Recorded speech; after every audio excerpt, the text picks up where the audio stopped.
Today we are discussing about the mechanism of breathing. Last class we discussed about the human respiratory system. So today we have mechanism of breathing. So it's a 4 marks question in the public examinations, and also there is a 2 marks question areas also from this mechanism of breathing area. Then what is the breathing? Breathing is a maximizing the process of gases exchange. ముఖ్యంగా గరిష్టంగా ఉపయోగించబడేటువంటి వాయువుల యొక్క వినిమయాన్ని మనం ముఖ్యంగా శ్వాసించడం అని చెప్పవచ్చు. So this particular breathing can be involves in the different 2 stages, that is called inspiration and expiration. So we can go to the inspiration process. Inspiration, what is the inspiration?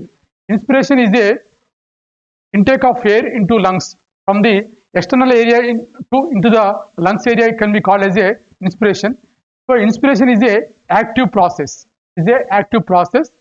So it can be occurred in the condition of intrapulmonary pressure is less than compared to the external pressure.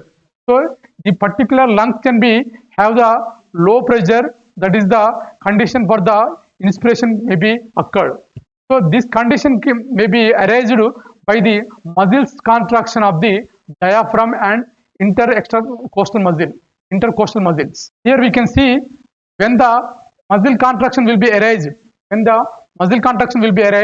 The particular cavity of the thoracic region will be increased. If the thoracic region cavity can be increased, it leads to the volume of the lungs can be increased. If the lungs can be volume increased, it leads to the pressure will be decreased in the particular lungs.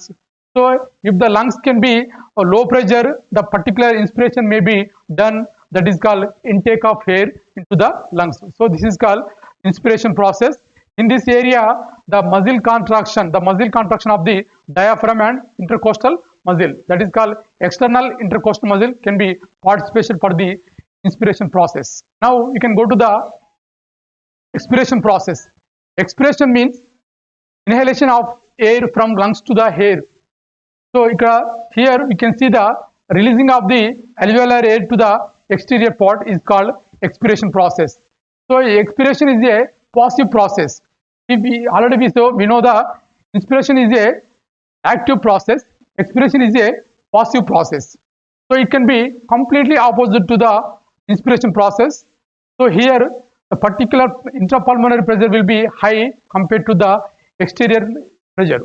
So when the particular pressure will be arised by the releasing of the muscles, that is called diaphragm and external intercostal muscle. When these muscles can be released, relaxed condition, the particular cavity of the thoracic region can be decreased. So particular cavity of the thoracic region can be decreased, the particular volume of the lungs can be decreased. When the lungs volume can be decreased, the pressure will be increased in the lungs region. So then only the particular expiration process will be done. Then the particular air can be expelled to the outer area. So that is called expiration. So this is about the inspiration and expiration process. So between the expiration and inspiration, so expiration is a passive process, inspiration is a active process. Mechanism of breathing, ముఖ్యంగా మనము శ్వాసించడం అంటే గరిష్టంగా జరిగేటువంటి వాయువుల వినిమయాన్ని మనము శ్వాసించడంగా చెప్పవచ్చు. ఈ శ్వాసించడం అనేది ముఖ్యంగా 2 రకాలుగా ఉంటుంది. ఒకటి ఉచ్ఛ్వాసము మరియు నిశ్వాసము. ఉచ్ఛ్వాసం అంటే బాహ్య వాతావరణం నుండి వాయువులు అనేవి ఊపిరితిత్తులకు చేరడాన్ని ముఖ్యంగా మనము ఉచ్ఛ్వాసంగా పిలుస్తాము. సో ఇది ముఖ్యంగా క్రియాశీల ప్రక్రియ. సో ఈ క్రియాశీల ప్రక్రియ అనే ఈ యొక్క ప్రక్రియ జరగడానికి ముఖ్యంగా ఉచ్ఛ్వాసం జరగడానికి ముఖ్యంగా ఈ యొక్క ఊపిరితిత్తుల లోపల పీడనం అనేది తక్కువగా ఉండాలి. అదేవిధంగా బాహ్య పీడనంతో పోల్చుకుంటే ఊపిరితిత్తుల్లో ఉన్నటువంటి పీడనం అనేది చాలా తక్కువగా ఉండాలి. అప్పుడు మాత్రమే మనకు ఉచ్ఛ్వాస ప్రక్రియ జరుగుతూ ఉంది.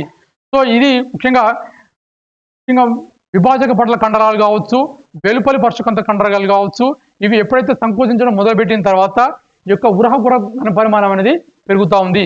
ఈ యొక్క ఉరహపుర ఘనపరిమాణం పెరగడం మూలంగా ఇది ముఖ్యంగా ఊపిరితిత్తుల ఘనపరిమాణం పెంచడానికి తోడ్పడుతూ ఉంది. ఊపిరితిత్తుల ఘనపరిమాణం పెంచడం మూలంగా ఊపిరితిత్తులో ఉన్నటువంటి ఒక పీడనం అనేది తగ్గిపోతూ ఉంది. ఎప్పుడైతే ఊపిరితిత్తుల లోపల పీడనం అనేది తగ్గిపోవడం మూలంగా బాహ్య వాతావరణం నుంచి వాయువులు అనేవి ఊపిరితిత్తులకి వచ్చి చేరతాయి. సో ఇది ముఖ్యంగా ఉచ్ఛ్వాసంగా మనం పిలుస్తాము. నిశ్వాసం అంటే ఊపిరితిత్తులో ఉన్నటువంటి వాయువులు ముఖ్యంగా బయటి వాతావరణంలోకి వెళ్ళిపోవడానికి మనం ముఖ్యంగా ఏమంటుంటే నిశ్వాసంగా మనం పిలవచ్చు. ఇది ప్యాసివ్ ప్రాసెస్, ఇది నిష్క్రియ చర్యగా మనం దీన్ని పిలవచ్చు. సో ఇక్కడ ముఖ్యంగా మనకు ఊపిరితిత్తుల లోపల పీడనం అనేది ఎక్కువగా పెరగడం మూలంగా ఈ యొక్క నిశ్వాస ప్రక్రియ అనేది జరుగుతూ ఉంది. దీనికి గాను ముఖ్యంగా విభాజక పటల కండరాలు కావచ్చు, అదేవిధంగా వెలుపలి పర్శుకంతర కండరాలు కావచ్చు, మళ్ళీ తిరిగి విరామ స్థితిలోకి వచ్చినప్పుడు ఈ యొక్క ఉరహపూర ఘనపరిమాణం అనేది తగ్గడం మొదలు పెడుతుంది. ఎప్పుడైతే ఉరహపూర ఘనపరిమాణం తగ్గడం మూలంగా ఈ యొక్క ఊపిరితిత్తుల ఘనపరిమాణం కూడా తగ్గుతూ ఉంది. ఊపిరితిత్తుల ఘనపరిమాణం తగ్గడం మూలంగా ఊపిరితిత్తుల లోపల పీడనం అనేది పెరుగుతుంది. ఎప్పుడైతే ఊపిరితిత్తుల పీడనం పెరగడం మూలంగా ఊపిరితిత్తులో ఉన్నటువంటి వాయువులు అనేవి బయటికి వెళ్ళిపోవడం జరుగుతుంది. సో ఇది ముఖ్యంగా మనము నిశ్వాస ప్రక్రియగా దీన్ని చెప్పుకోవచ్చు. ఇది ఈ రకంగా ఉచ్ఛ్వాస మరియు నిశ్వాస ప్రక్రియలు అనేవి ఈ మామూలుగా సగటు మానవ లోపల నిమిషానికి 12 సార్లు జరగడం అనేది జరుగుతూ ఉంది. దెన్ తర్వాత మామూలుగా ఊపిరితిత్తుల లోపల జరిగేటువంటి ఏమైనా అపస్థితులు అనేవి ముఖ్యంగా తెలుసుకోవడానికి ముఖ్యంగా మనము పైరోమీటర్ అనేటువంటి ఒక యంత్రాన్ని ఉపయోగించి యొక్క క్లినికల్ అసెస్మెంట్ ప్రాసెస్ అనేది పైరోమీటర్ ద్వారా మనము తెలుసుకోవడానికి అవకాశం ఉంది. Now we can go to the respiratory volumes and capacities. This area very important for the 2 marks in public examination. First one, what is the tidal volume? What is the tidal volume? So tidal volume is volume of each inspired and expired of air during normal inspiration and expiration. So it is nearly 500 ml. Nearly 500 ml for each inspired and expired air. So per minute is called 6000 ml. 6000 ml. Why? Because in the every man can be inspiration and expiration for the minute is called 12. So 12 to 500 is called 6000 ml per minute. So this is about the tidal volume. Now we can go to the inspiratory reserve volume. So what about this one? During forced respiration, the additional volume of the inhaled air. The additional volume of the inhaled air. So it is addition to the tidal volume. It is addition to the tidal volume is called inspiratory reserve volume. Then we can go to the expiratory reserve volume. So this is the during forced expiration. During forced expiration process, the additional volume of inhaled, the additional volume of exhaled air. Additional volume of exhaled air. So it is additional to the tidal volume. It is additional to the tidal volume is called expiratory reserve volume. Residual volume. So what is the residual volume? The volume of air remaining in the lungs after forcible expiration. So everyone can have the forcible expiration. The particular some air can be located in the lungs area. The particular the air can be called as a residual volume. Is there any defect in the particular pulmonary process? Definitely we can use for this type of the residual volume. So clinical assessment for the residual volume. Then we can go to the vital capacity. So maximum volume of air a person can breathe in after forced expiration. So here vital capacity is called tidal volume plus IRV plus ERV is called vital capacity. So this is about the respiratory volumes and capacities. Now we can go to the respiratory volumes. So first tidal volume. Tidal volume అంటే ఏమిటి? సాధారణ ఉచ్ఛ్వాస నిశ్వాస సమయంలో మనము ఉచ్ఛ్వసించే మరియు నిశ్వసించేటువంటి గాలి యొక్క ఘనపరిమాణాన్ని టైడల్ వాల్యూమ్గా మనం పిలుస్తూ ఉంటాము. సో ఇది సాధారణంగా 500 ml ఉంటుంది. సో ప్రతి నిమిషానికి సగటు ఆరోగ్యవంతమైన మానవుడు 6000 ml వెలువరిస్తూ ఉంటాడు. So this is about the tidal volume. Then ఉచ్ఛ్వాస నిల్వ ఘనపరిమాణము. సో ఇది ఎప్పుడైతే మనము ఫోర్సుబుల్గా ఉచ్ఛ్వసించినామో అదనంగా వచ్చినటువంటి టైడల్ వాల్యూమ్ను మనం ఏమని చెప్పొచ్చు అంటే ఒక ఉచ్ఛ్వాస నిల్వ ఘనపరిమాణంగా చెప్పొచ్చు. సో బలవంతపు ఉచ్ఛ్వాస ప్రక్రియలో అదనంగా ఉన్నటువంటి టైడల్ వాల్యూ యొక్క గాలి యొక్క ఘనపరిమాణాన్ని మనం ఉచ్ఛ్వాస నిల్వ ఘనపరిమాణంగా చెప్పవచ్చు. అదేవిధంగా నిశ్వాస నిల్వ ఘనపరిమాణము. ఎప్పుడైతే మనము బలవంతంగా వాయువులను నిశ్వసించినామో దానికి అదనంగా ఉన్నటువంటి యొక్క అడిషనల్ వాల్యూమ్ అదనంగా ఉన్నటువంటి యొక్క ఉచ్ఛ్వసించే వాయువుల యొక్క ఘనపరిమాణాన్ని ముఖ్యంగా మనము యొక్క ఉచ్ఛ్వాస నిల్వ ఘనపరిమాణంగా చెప్పవచ్చు. Then we can go to the tidal volume. Tidal volume ముఖ్యంగా ఇది సాధారణ ఉచ్ఛ్వాస నిశ్వాస సమయం లోపల పీల్చుకునేటువంటి ఉచ్ఛ్వాస మరియు నిశ్వాసం యొక్క గాలి యొక్క ఘనపరిమాణాన్ని ముఖ్యంగా మనము టైడల్ వాల్యూమ్గా పిలుస్తూ ఉంటాము. సాధారణ సమయం లోపల ముఖ్యంగా మనము సాధారణ సమయం లోపల వెలువరించేటువంటి ఉచ్ఛ్వాస మరియు నిశ్వాస యొక్క గాలి యొక్క ఘనపరిమాణాన్ని ముఖ్యంగా మనము టైడల్ వాల్యూమ్ కింద మనం పరిగణిస్తాము. సో ఇది సాధారణంగా 500 mlగా ఉంటుంది. సగటు ఆరోగ్యవంతమైన మానవుడు నిమిషానికి 6000 ml మిల్లీలీటర్ను మామూలుగా అయితే టైడల్ వాల్యూమ్ కలిగి ఉంటాడు. తర్వాత ఉచ్ఛ్వాస నిల్వ ఘనపరిమాణము. ఉచ్ఛ్వాస నిల్వ ఘనపరిమాణం అంటే బలవంతంగా మనము ఉచ్ఛ్వసించేటువంటి ప్రక్రియ లోపల అదనంగా ఉండేటువంటి టైడల్ వాల్యూమ్ను మనం ముఖ్యంగా మనం ఏం చెప్పవచ్చు అంటే ఉచ్ఛ్వాస నిల్వ ఘనపరిమాణంగా మనం చెప్పుకోవచ్చు. అదేవిధంగా నిశ్వాస నిల్వ ఘనపరిమాణము. నిశ్వాస నిల్వ ఘనపరిమాణము మనం బలవంతంగా గాలిని వదిలినప్పుడు సో అదనంగా ఉండేటువంటి నిశ్వాస గాలిని ముఖ్యంగా మనము నిశ్వాస నిల్వ ఘనపరిమాణంగా మనం చెప్పుకోవచ్చు. అవశేష ఘనపరిమాణము. మనము గాలిని బలవంతంగా బయటికి నిశ్వసించినప్పుడు మన యొక్క ఊపిరితిత్తులో ఉన్నటువంటి గాలి యొక్క ఘనపరిమాణాన్ని మనము నిల్వ ఘనపరిమాణము అవశేష ఘనపరిమాణంగా మనం భావించవచ్చు. సో ఇది ముఖ్యంగా మనకు ఊపిరితిత్తు లోపల ఏర్పడేటువంటి అపస్థితులను లెక్కించడానికి తెలుసుకోవడానికి ముఖ్యంగా ఈ యొక్క అవశేష ఘనపరిమాణం అనేది మనకు తోడ్పడుతూ ఉంది. అదేవిధంగా vital capacity.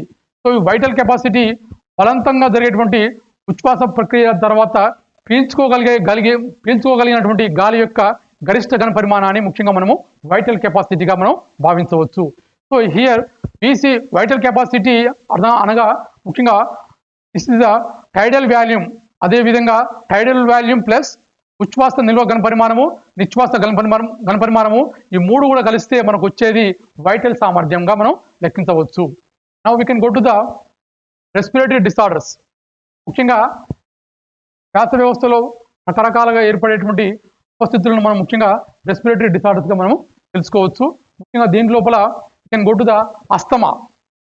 So asthma is a inflammation of the bronchi and బ్రాంక్యూల్స్. So this is the allergens and histamines. Allergens and histamines can be substance can be constriction of the bronchi. So the particular allergens, particularly pollen and that is the dust particles can be called as the allergens, and the histamines. Histamines can be inflammation material. So these two areas can be substances can be constriction of the bronchi. So this is symptoms of the asthma is the coughing and difficulty in breathing and wheezing. So this is the symptoms of the asthma. Here we can see the particular feature is there, that is the normal bronchi. So is affected the bronchi. You can clearly we can show the particular bronchi. This is about the asthma. ముఖ్యంగా మనము asthma గురించి తెలుసుకోవాలంటే యొక్క శ్వాసనాళాలు మరియు శ్వాసనాళికల్లో ఏర్పడేటువంటి వాపును ముఖ్యంగా మనం అస్తమాగా తెలుసుకోవచ్చు.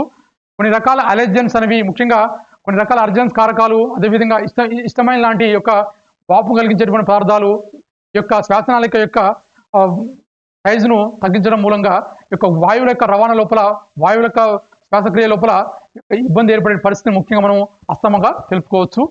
దీని యొక్క ముఖ్యమైన లక్షణాలు దగ్గు రావడము, అదేవిధంగా శ్వాస తీసుకోవడం లోపల జరిగేటువంటి ఇబ్బంది కావచ్చు, అదేవిధంగా ఈల లాంటి శబ్దము ముఖ్యంగా that is called wheezing. Wheezing means రకమైనటువంటి ఈల లాంటి శబ్దం రావడం అనేది యొక్క అస్తమాగా మనం భావించవచ్చు. The particular symptoms of the asthma. Then we can go to the emphysema. So emphysema is a chronic disorder. So we see particular pictures is there. One is normal alveolar picture and the affected picture. So here alveolar walls of the damage particular it leads to the surface area of the exchange of gases is decreased. So when the particular walls of the alveolar walls can be damaged, the surface of the gases exchange can be decreased in this area. So because of this particular symptoms is there, smoking of tobacco is the one of the most important causes for this disorder. This is about the emphysema. Emphysema ముఖ్యంగా మనకు దీర్ఘకాల వ్యాధిగా మనకు ఉంటుంది. ముఖ్యంగా ఈ యొక్క alveolar walls యొక్క గోడలు అనేవి దెబ్బతినడం మూలంగా ఈ రకమైనటువంటి పరిస్థితి ఏర్పడుతుంది. ఇక్కడ మనము చూస్తే చాలా స్పష్టంగా కనిపిస్తుంది. ఈ యొక్క వాల్స్ యొక్క వీటి యొక్క గోడలు దెబ్బతినడం మూలంగా యొక్క వాయువులు వినిమయం జరిగేటువంటి స్థలం అనేది సర్ఫేస్ అనేది తగ్గిపోవడం మూలంగా జరుగుతుంది. దీని మూలంగా శ్వాసించడం అనేది చాలా ఇబ్బందిగా జరుగుతుంది. సో ఈ యొక్క ఎంపైసిమా యొక్క రుగ్మతకు మూల కారణము ఎక్కువ శాతము పొగాకు తాగడం మూలంగా పొగాకులు smoking of the tobacco is the main cause for the emphysema symptoms, emphysema disease. Then we can go to the bronchitis. Bronchitis means the swelling in the mucous lining of the bronchi. You can see the pictures here. One is called normal bronchi, one is affected bronchitis, affected bronchi. Here we can see the swelling in the mucous lining of the bronchi. So this particular inflammation can be, swelling can be developed. The particular mucus will be increased in the production. That is the that is called sputum, and that is called thick mucus can release for the patients of the bronchitis. So then also the chronic cough. Chronic cough also most important symptom for the bronchitis disease. ఇంకా మనం bronchitis అనగానే ఈ యొక్క శ్వాసనాళం లోపల ఏర్పడేటువంటి ఒక వాపును ముఖ్యంగా మనము శ్వాసనాళం యొక్క మ్యూకస్ పొరల్లో ఏర్పడేటువంటి వాపును ముఖ్యంగా మనము బ్రాంకైటిస్గా చెప్పుకోవచ్చు. ఈ యొక్క మ్యూకస్ ఎప్పుడైతే ఎక్కువగా ఈ యొక్క మ్యూకస్ పొర లోపల వాపు రావడం మూలంగా అధిక మోతాదులో మ్యూకస్ అనేది ఉత్పత్తి అవుతా ఉంది. ఈ మ్యూకస్ ఉత్పత్తి కావడం మూలంగా వాయువుల యొక్క రవాణా లోపల ఇబ్బందికర పరిస్థితులు ఏర్పడతా ఉన్నాయి. సో దీని మూలంగా దీర్ఘకాలిక దగ్గు అనేది ఏర్పడతా ఉంది. దాంతోపాటు ప్రతిరోజు కూడా అనేక రకమైనటువంటి ఒక థిక్ మ్యూకస్ అనేది కూడా లేదా స్ఫూటం అనేది ఒక వ్యక్తి అనేది ఎప్పుడు కూడా బయటికి పంపించడం జరుగుతూ ఉంది. This is the symptoms for the bronchitis disease. Then we can go to the pneumonia. So pneumonia is the infection to the lungs by the bacteria. Not only bacteria, some virus and protozoan parasites can be affected with this type of the disease, that is the pneumonia, especially mainly the bacteria. The particular bacteria is called Streptococcus pneumoniae. This is the important bacteria to the affected of the pneumonia disease. So the symptoms is called, here we can see the lungs. So there is the inflammation of the lungs area, So it will be decreasing of the gases exchange process. So this is the another thing is called accumulation of the mucus in the alveoli is the another symptoms for the pneumonia disease. So ముఖ్యంగా pneumonia అనే వ్యాధి ముఖ్యంగా bacteria లాంటి జీవుల మూలంగా ఇది ఎక్కువగా సంభవిస్తూ ఉంది. స్ట్రెప్టోకోకస్ న్యూమోనియా అనేటువంటి బ్యాక్టీరియా మూలంగా సాధారణంగా చాలా వరకు ఈ యొక్క న్యూమోనియాకు కారణమైనటువంటి బ్యాక్టీరియా మనం చెప్పవచ్చు. సో ముఖ్యంగా ఈ యొక్క ఊపిరితిత్తులలో ఏర్పడేటువంటి వాపు మూలంగా ఈ యొక్క పర్టికులర్ బ్యాక్టీరియా మూలంగా ఊపిరితిత్తు లోపల ఒక రకమైనటువంటి వాపు అనేది ఏర్పడుతుంది. ఈ వాపు ఏర్పడడం మూలంగా ఊపిరితిత్తు లోపల వాయువుల వినిమయం అనేది తగ్గిపోతూ ఉంది. అదేవిధంగా ఈ యొక్క అల్వియోలై సెక్టార్ లోపల కూడా మ్యూకస్ అనేది ఎక్కువగా ఉత్పత్తి కావడం అనేది జరుగుతూ ఉంది. దీని మూలంగా వాయువుల యొక్క వినిమయానికి తగినటువంటి స్థానం అనేది తగ్గిపోవడం మూలంగా శ్వాసించడం లోపల ఇబ్బందికర పరిస్థితులు అనేవి ఈ యొక్క న్యూమోనియా అనేటువంటి వ్యాధి వల్ల సంభవిస్తూ ఉన్నాయి.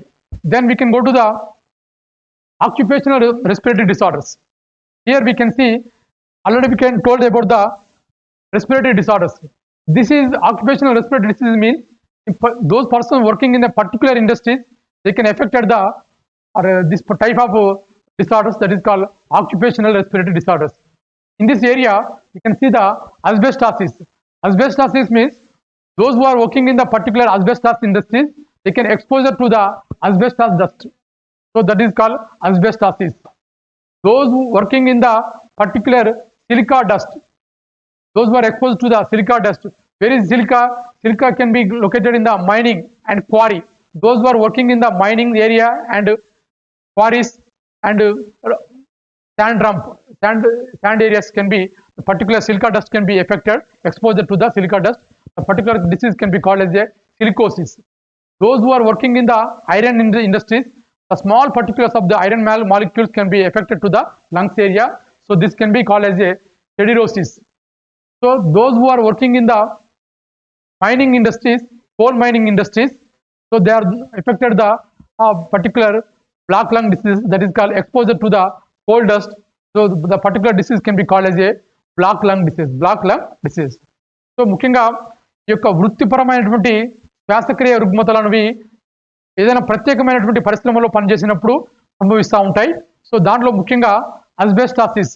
సో సిమెంట్ లాంటి పరిశ్రమ లోపల ముఖ్యంగా మనకు వచ్చేటువంటి పర్టికులర్ డస్ట్ మనం ముఖ్యంగా exposure to the particular asbestos dust మూలంగా వచ్చేటువంటి వ్యాధిని ముఖ్యంగా మనం అస్బెస్టాసిస్గా మనం పిలవచ్చు. అదేవిధంగా మైనింగ్ కావచ్చు, అదే గనులు కావచ్చు, అదేవిధంగా క్వారీస్, ఈ కంకర మిషన్లు, కంకర తయారు చేసేటువంటి పరిశ్రమలు కావచ్చు, దాని లోపల ముఖ్యంగా యొక్క ఈ ఇసుక రేణువుల మూలంగా రాళ్ళ చిన్న చిన్న రాళ్ళ ముఖ్యంగా రాళ్ళ వంటి నిర్మాణాల మూలంగా కావచ్చు, ఈ డస్ట్ అంతా కూడా ఊపిరితిత్తులకు చేరడం మూలంగా వచ్చేటువంటి వ్యాధిని ముఖ్యంగా మనం సిలికోసిస్గా భావించవచ్చు.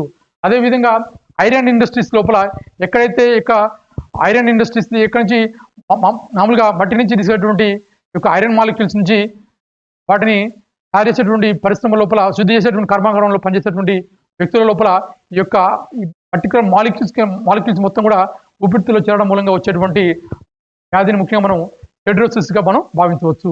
అదేవిధంగా ఈ యొక్క కోల్ గను లోపల, బొగ్గు గను లోపల పనిచేసేటువంటి వాళ్ళు, బొగ్గును వెలికి తీసేటువంటి పరిశ్రమల లోపల పనిచేసే వాళ్ళు ముఖ్యంగా ఈ యొక్క కోల్ డస్ట్కు వీళ్ళు ఎక్కువగా గురవుతూ ఉంటారు. కాబట్టి వాళ్ళ యొక్క ఊపిరితిత్తు లోపల ఈ యొక్క కోల్ అనేది చేరడం మూలంగా ముఖ్యంగా మనకు వచ్చేటువంటి వ్యాధిని మనం బ్లాక్ లంగ్ డిసీజ్గా మనం భావించవచ్చు. ఇది ముఖ్యంగా మనకు ఈ యొక్క ఆక్యుపేషనల్ రెస్పిరేటరీ డిసార్డర్స్. ఇది ఇక్కడ ముఖ్యంగా గుర్తుంటే ఇక్కడ రెస్పిరేటరీ డిసార్డర్స్ కావచ్చు, ఆక్యుపేషనల్ డిసార్డర్స్ కావచ్చు, ఇది మనకు ఎగ్జామినేషన్లో 4 మార్క్స్ క్వశ్చన్స్గా మనకు వస్తూ ఉంది. సో 4 మార్క్స్ క్వశ్చన్గా వచ్చినప్పుడు మనం ఈ యొక్క 4 అంశాలు మనం రాయాల్సి ఉంటుంది. అదేవిధంగా ఓన్లీ 2 ఏరియాస్ మాత్రం మనకు ఇచ్చినప్పుడు, ఏదైనా 2 మార్క్స్లో అడిగినప్పుడు ఏదైనా 2 అంశాలు మనం పర్టికులర్గా మనం మెన్షన్ చేయాల్సిన అవసరం ఉంది. So students, now you can take the assignment from this area. What is inspiration? What is inspiration? Inspiration is a process, intake of air from external to the lungs. This is called inspiration. So బాహ్య వాతావరణం నుండి వాయువులు అనేవి ఊపిరితిత్తులకు చేరడాన్ని ముఖ్యంగా మనము ఉచ్ఛ్వాసంగా మనము పిలుస్తాము. So this is the inspiration. Which muscle can participation in the breathing process? Which muscle can be participated in breathing process? So we can see there are the 2 important muscles can be participated in the breathing process, that is diaphragm and external intercostal muscles. These 2 muscles can be participated in the breathing process. Here diaphragm and external intercostal muscles can be contracted in the inspiration process and the relaxation in the expiration process. Contraction in the inspiration process and relaxation in the expiration process, type of the muscles. So these muscles can be useful for the breathing process. What is the tidal volume? You know that different types of volumes are capacities and volumes of the respiratory. So it is the most important volume. This is the tidal volume. So tidal volume, the normal breathing and normal inhalation and exhalation of the gases, the normal condition. So that is called tidal volume. సాధారణ ఉచ్ఛ్వాస మరియు నిశ్వాసంలో తీసుకునేటువంటి మరియు వదిలివేసేటువంటి గాలి యొక్క ఘనపరిమాణాన్ని ముఖ్యంగా మనము టైడల్ వాల్యూమ్గా మనం చెప్పవచ్చు. ఇది సాధారణంగా 500 మిల్లీలీటర్గా ఉంటుంది. ఆరోగ్యవంతమైన మానవుడు 1 నిమిషానికి 6000 మిల్లీలీటర్ల గాలి ఘనపరిమాణాన్ని యొక్క అంటే తీసుకోవడం కావచ్చు, వెలువరించడం కావచ్చు చేయడం జరుగుతుంది. This is called tidal volume. Then which respiratory volume can be useful to the assessment of the pulmonary disorders. So ముఖ్యంగా మనకు యొక్క శ్వాస వ్యవస్థలో ఏర్పడేటువంటి ఏదైనా అపస్థితులను తెలుసుకోవడం కోసము కొంత క్లినికల్ అసెస్మెంట్ అనేది మనకు ఉపయోగపడుతుంది. దానిలో ముఖ్యంగా మనకు ఉపయోగపడేది రెసిడ్యుయల్ వాల్యూమ్, అవశేష ఘనపరిమాణము. Residual volume. What is the residual volume? బలవంతంగా నిశ్వాసం చేసినప్పుడు ఊపిరితిత్తుల్లో ఉండేటువంటి ఉన్నటువంటి గాలి యొక్క ఘనపరిమాణాన్ని రెసిడ్యుయల్ వాల్యూమ్గా మనము పిలవచ్చు. నిల్వ ఘనపరిమాణము, దీన్ని నిల్వ ఘనపరిమాణంగా మనం అవశేష ఘనపరిమాణంగా మనం దీన్ని పిలవచ్చు. అవశేష ఘనపరిమాణం ద్వారా మనము యొక్క ఊపిరితిత్తులో ఏర్పడేటువంటి అపస్థితులను తెలుసుకోవడానికి ఒక క్లినికల్ అసెస్మెంట్గా ఇది ముఖ్యంగా మనకు ఉపయోగపడుతూ ఉంది. ఈ యొక్క అవశేష ఘనపరిమాణము. What is the main cause for the emphysema? Emphysema is a chronic disorder. Chronic disorder. So in this area, especially the smoking of tobacco. The smoking of tobacco is the most cause for the emphysema disease. ఇంకా ఎంపైసిమా యొక్క వ్యాధి లోపల మనము నిత్యము పొగ తాగడం మూలంగా ఈ యొక్క శ్వాసనాళిక లోపల కావచ్చు ఇన్ఫ్లమేషన్ అనేది శ్వాసనాళాలలో జరిగేటువంటి మనం ముఖ్యంగా జరిగేటువంటి ఇన్ఫ్లమేషన్ ముఖ్యంగా మనం ఈ యొక్క ఎంపైసిమా వ్యాధిగా మనం గుర్తించవచ్చు. Then which type of bacteria involve in the pneumonia disease? Type of bacteria involve in the pneumonia disease. So ముఖ్యంగా మనకు ఈ యొక్క న్యూమోనియా అనేది మనకు తెలుసు, మనందరం కూడా ముఖ్యంగా బ్యాక్టీరియా వల్ల ఎక్కువగా సంభవిస్తూ ఉంది. కొన్ని రకాల వైరస్ల వల్ల కూడా ఇది యొక్క న్యూమోనియా వ్యాధి అనేది సంభవించడానికి ఆస్కారం ఉంది. సో ఇక్కడ స్ట్రెప్టోకోకస్ న్యూమోనియా అనేటువంటి బ్యాక్టీరియా మూలంగా ముఖ్యంగా ఈ యొక్క న్యూమోనియా వ్యాధి అనేది సాధారణంగా సంభవిస్తుంది. Then exposure to the coal dust is a type of the occupational respiratory disorder. So we can expose it to the different industries. So those who are working in the particular industries, they are to the exposure to the particular area. So especially in the mining area, the persons can be preparing the coal material. So the dust particles of the coal can be enter into the lungs. So that can be called as a black lung disease. Black lung disease. So they are exposed to the coal dust. That can be called as a black lung disease. ముఖ్యంగా ఈ యొక్క బొగ్గు గనులు అదేవిధంగా mining పని లోపల బొగ్గు గనుల లోపల పనిచేసేటువంటి కార్మికుల లోపల ఈ యొక్క బొగ్గు తవ్వి తీసేటువంటి క్రమం లోపల ఈ యొక్క డస్ట్ పర్టికులర్స్ యొక్క కోల్ యొక్క డస్ట్ పర్టికులర్స్ అనేవి ఊపిరితిత్తులో చేరడం మూలంగా ఊపిరితిత్తుల యొక్క శ్వాసక్రియ యొక్క ఎక్స్చేంజ్ ఆఫ్ గ్యాసెస్ యొక్క ఘన పరిమాణం అనేది తగ్గడం జరుగుతుంది. సో దీన్ని మనం ముఖ్యంగా బ్లాక్ లంగ్ డిసీజ్గా మనం పిలవచ్చు.